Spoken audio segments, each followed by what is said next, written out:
जी, Kangra bank के chairman Kuldeep Singh Pathania जी, APMC के chairman Ajay Sharma ji, हमारे हमीरपुर विधानसभा क्षेत्र से कांग्रेस प्रत्याशी के उम्मीदवार डॉक्टर पुष्पिंदर वर्मा जी, हमारे सुभाष डडवालिया जी जो कि वर्षसर से कांग्रेस के प्रत्याशी थे, पवन ठाकुर जी सरकाघाट से हमारे कांग्रेस के प्रत्याशी थे, रामचंद्र पठानिया जी ग्रामीण बैंक के हमारे चेयरमैन, पवन ठाकुर जी सरकाघाट के प्रत्याशी, सुमन भारती जी पूर्व जिला अध्यक्ष, सभी सम्मानित वंदन, सभी अधिकारी, सभी जिला निदेशक, मदन कौंडल जी, हमारे सुनील जी, विक्रम जी, सभी, और एक हमारे ओबीसी के चेयरमैन डॉक्टर मोहन जी, सभी सम्मानित यहाँ उपस्थित जन समूह, क्योंकि अभी 15 अप्रैल का हमारा कार्यक्रम है और हमीरपुर में आज अंबेडकर जयंती जी की मूर्ति का शिलान्यास उद्घाटन मेरे द्वारा हुआ है।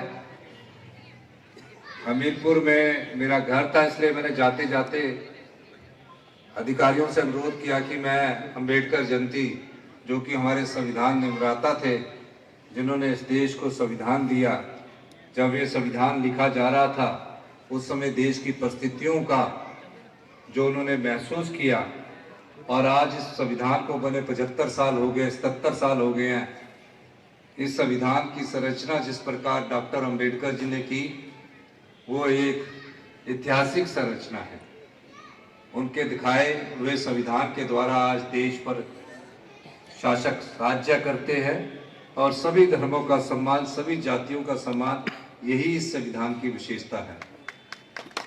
मौसम खराब है और मुझे पांगी पहुंचना है, तो मैं सिर्फ इतना ही कहना चाहूँगा कि आप सबके आशीर्वाद से हिमाचल प्रदेश में कांग्रेस की सरकार प्रदेश के हित में व्यवस्था परिवर्तन द्वारा नए क्रांतिकारी बदलाव ला रही है।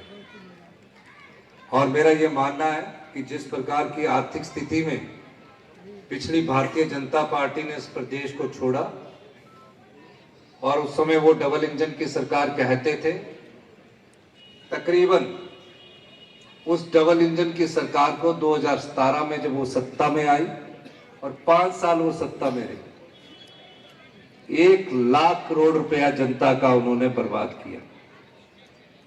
उन्होंने 3200 करोड़ रुपया हमें, जब जीएसटी लागू हुआ तो जीएसटी कंपनसेशन सेस के रूप में हर साल आता था 2017 से, जब से जीएसटी लागू किया, और 2022 जून में, ये 2022 जून तक ये 3200 करोड़ रुपया हर साल आता रहा, यानी कि साल का 3200 करोड़ और 5 साल में 16,000 करोड़ रुपया इनको आता है। और उसके अलावा 50 फाइनेंस कमीशन की जो आरडीजी ग्रांट थी, जो 18-19 में जब उनकी सरकार आई तो 14 फाइनेंस कमीशन की आरडीजी ग्रांट थी। तो लास्ट के 2 साल की जो आरडीजी ग्रांट, जो रेवेन्यू डेफिसिट ग्रांट होती है, जो राज्य सरकार के घाटे की परिपूर्ति के लिए 14वें वित्त योग और 15वें वित्त योग, यानी कि 14 फाइनेंस कमीशन और 15 फाइनेंस कमीशन के अनुसार उसका आवंटन किया जाता है, सभी राज्यों को किया जाता है जिन राज्यों से टैक्स मिलता है।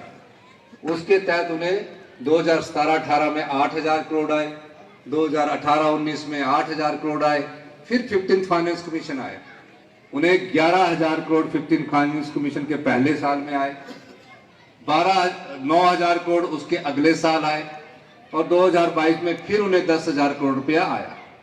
जब हमारी सरकार आई तो हमें पहले साल 6,000 करोड़ आया, और इस बार वो वित्तीय ग्रांट भी घटकर 3200 करोड़ रुपए हो गई। लेकिन इन सब चुनौतियों का हमने सामना किया, और इन चुनौतियों के बाद भी उन्होंने सरकारी कर्मचारियों का एरियन नहीं दिया, गांव के किसानों के लिए कुछ नहीं दिया।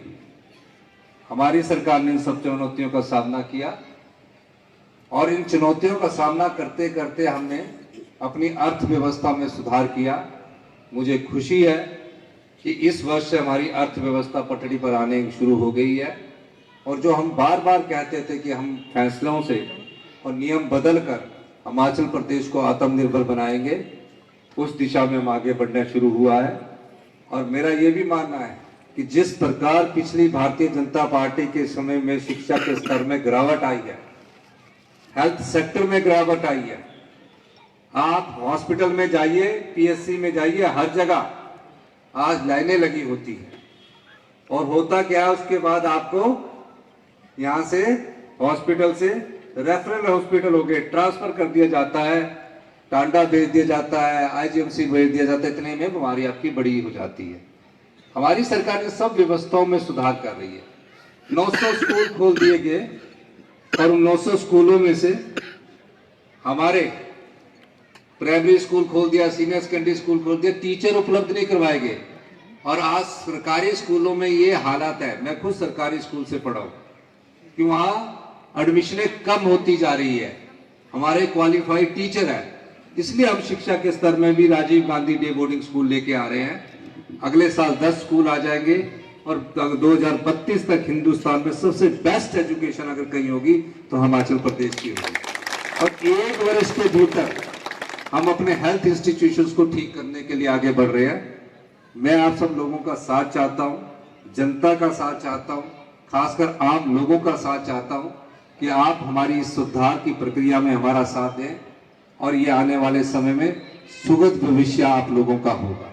जो हेल्थ सेक्टर में नुकसान बीजेपी की सरकार ने किया उसे आप समझ नहीं सकते, क्योंकि जब मैं बैठता हूं, करोड़ों रुपया हम हेल्थ सेक्टर में देते हैं, लेकिन वो पूंजी बीमारी की जगह, लगने की जगह बड़े बड़े हॉस्पिटल्स में वो खर्चों में आपके लगाई जा रही है।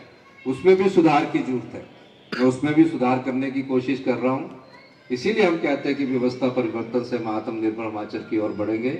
आपने देखा होगा इस बजट में मैंने गांव के किसानों के लिए 2 प्रकार की योजनाएं लाई। एक तो जो हल्दी उगाएंगे प्राकृतिक खेती से, सरकार उनसे हल्दी 90 रुपए किलो खरीदेगी। और गेहूं उगाएंगे, गोबर से आधारित गेहूं उगाएंगे, यूरिया का प्रयोग नहीं करेंगे, सरकार 60 रुपए किलो गेहूं खरीदेगी। और अगर मक्की उगाएंगे, पिछली बार 30 रुपए किलो खरीदी, इस बार हम 40 रुपए किलो मक्की प्राकृतिक खेती वालों से उगवाएंगे। मनरेगा की दिहाड़ी में हमने 20 रुपए की बढ़ोतरी की है। मतलब जो हमारी संपदा है उसका कुछ पैसा ग्रामीण विकास में लगना चाहिए, ग्रामीण अर्थव्यवस्था में लगना चाहिए। अभी हमारी संपदा का जो 100 रुपया हम कमाते हैं उसमें 42 रुपए पेंशन और पे में चले जाते हैं, 10 रुपए मूलधन में चले जाते हैं, 11 रुपए हमें ब्याज के रूप में चले जाते हैं।